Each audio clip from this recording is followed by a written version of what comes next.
Put something surprising under a sheet. Then reveal the surprising thing from under the sheet. Most unexpected thing revealed from under a sheet wins. You have 30 hours. Your time starts now!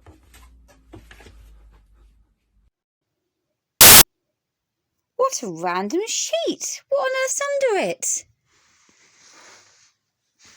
Oh, wow! Lovely message. Ed, where are the kids? Oh, they said they were hungry. Hungry? Yeah.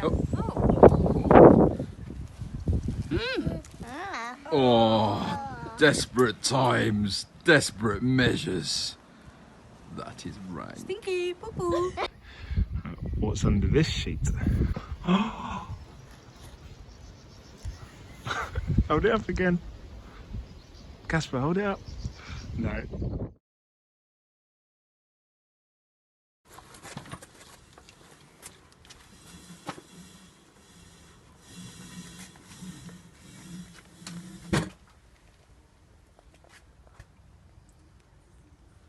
What do we have underneath the sheet? What would you like tonight, sir? I would like a chicken danzag and a kingfisher, please. And for you, young man? Oh, Lord, Jeff.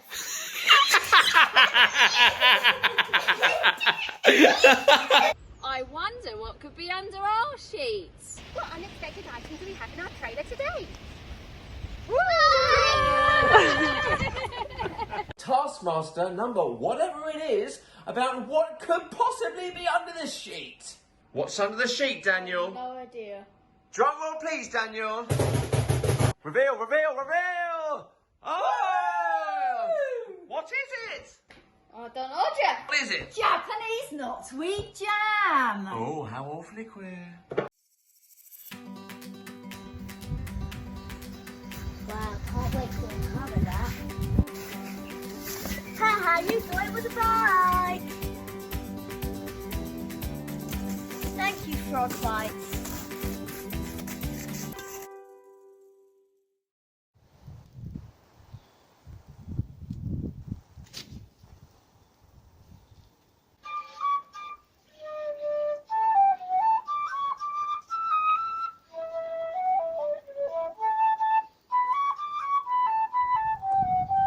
Hi everyone, it's Big-Hearted Baz, your Taskmaster, back once again.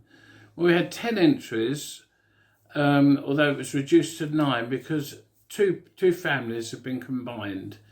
So, I'll get on with that in a minute, but I was so amused to see this task was about finding something unusual under a sheet.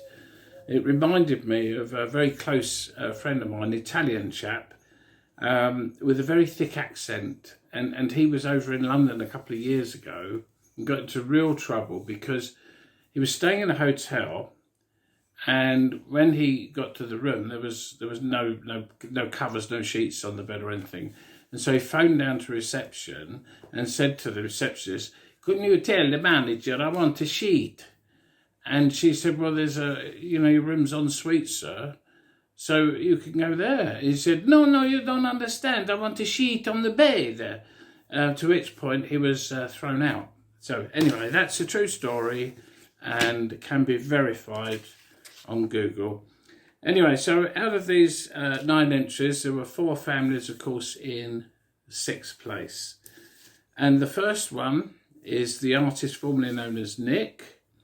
And I'm very pleased he entered as he did because I wondered where that last Neela had gone. And then we had the Shells, obviously finding shopping in the lockdown quite difficult. Thank goodness for Bear Grylls with all his tips on eating when there's no food available.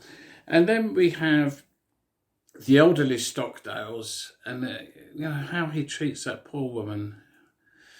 Okay, and then we have the Morgan Blevins with their cardboard bike.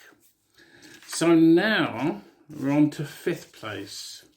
And this was the combined effort. It was the Harrison Bakers and the Johnsons. Quite ingenious and a real example to us all about social distancing. I thought that was quite a good point, actually. And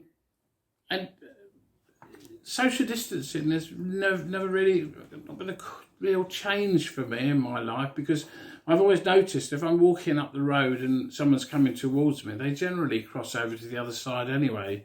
So it's not been a problem at all. Anyway, in fourth place, and I had to give this because I obviously know where I live, was the Young Stockdales. And then third place goes to the Seabrooks. And you know what? That entry would have melted my heart if I had one, of course, but I'm the Taskmaster, so doesn't apply. And then second, and this is no bearing on the fact that Johnny asked for my bank details because he wanted to put £5 in there today because of tonight's competition. They actually did come in second place, the Faints. And I thought, you know what? As mad as it seemed, Japanese knotweed jam, I could imagine that selling very well in the church in Dibley, Vicar of Dibley, in one of their fates that would have gone down a storm. And then in first place, and I think, in all honesty, this is the best entry of the whole series so far, and that was The Leaves. There was glamour in it, there was humour, there was even more glamour, and it was really quite clever. And they obviously enjoyed themselves because they fell about laughing, as did Sue and I when we saw it. So that's the points this week. We'll see you again in a couple of days, I guess. So from now, for now, it's Dzień dobry.